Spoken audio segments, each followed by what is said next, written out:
ये दुष्ट बाघ समुद्र में कूद गया ताकि वो शिकार कर सके।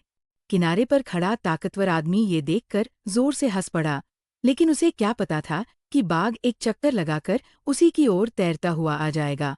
उसकी हंसी पल भर में गायब हो गई और वो घबराकर जल्दबाजी में बचाव नाव में कूद गया। बाघ नाव पर चढ़ना चाहता था, लेकिन नाव की फिसलन भरी सतह के कारण उसे पकड़ बनाने की जगह ही नहीं मिल रही थी। तभी उस आदमी को नाव में एक कुल्हाड़ी मिल गई। अब बाघ से निपटने का इससे अच्छा मौका नहीं था। वो जोर से चिल्लाया, मानो खुद को हिम्मत दे रहा हो। लेकिन जब उसने बाघ की आंखों में देखा, तो वो चाहकर भी उस पर वार नहीं कर सका। बाघ की कराहती आवाजें सुनकर छोटू का मन दुविधा में पड़ गया। वह पूरी रात नाव पर बैठा रहा। अंततः उसने एक फैसला लिया। उसने लकड़ी का एक बेड़ा समुद्र में उतारा और फिर एक लकड़ी की पट्टी को सीढ़ी की तरह नीचे फेंका। इससे पहले कि बाघ ऊपर चढ़े, वो खुद कूदकर बेड़े पर सवार हो गया, क्योंकि यही उसका एकमात्र सुरक्षित रास्ता था।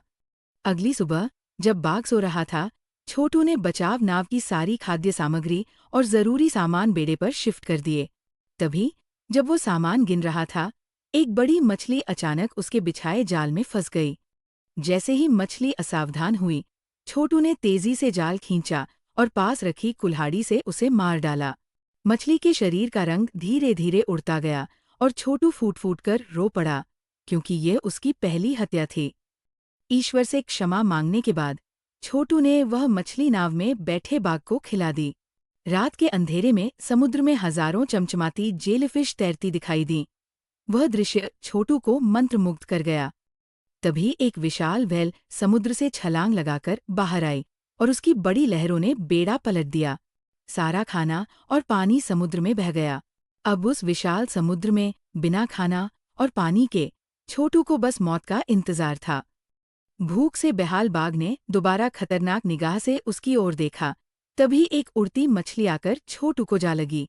वह फौरन उठ खड़ा हुआ और मछली बाघ की ओर फेंक दी। लेकिन अगले ही पल ढेर सारी उड़ती मछलियां आसमान से बरसने लगीं।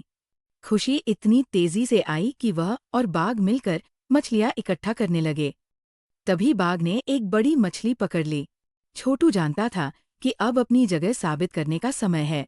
उसने एक लकड़ी का डंडा उठाया और बाघ से मुकाबला करने लगा। छोटू की धमकी से बाघ पहली बार पीछे हट गया, लेकिन जब छोटू ने वह मछली उठा ली तो बाघ को बहुत बुरा लगा। फिर भी छोटू की आंखों में दिखती बाघ जैसी तीव्रता देखकर बाघ चुपचाप एक और पड़ी उड़ती मछली खाने लगा।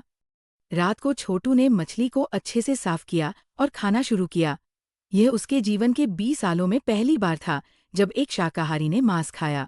लेकिन उसने एक बात समझ ली, अगर उसे इस समुद्र में जिंदा रहना है तो इस बाघ को पूरी तरह से काबू में करना होगा।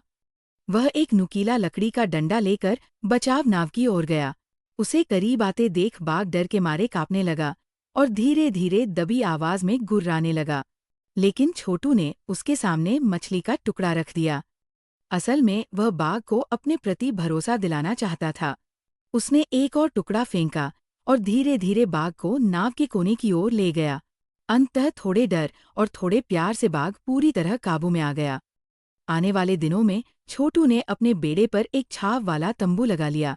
हर दिन डायरी लिखता, लकड़ी की छड़ी से शार्क भगाता, बारिश में पानी इकट्ठा करता और बाघ को म्यूजिक सुनाकर उसका मनोरंजन करता। एक दिन उन्होंने डॉल्फिन्स का झुंड देखा, लेकिन तभी छोटू ने दूर एक जहाज देख लिया।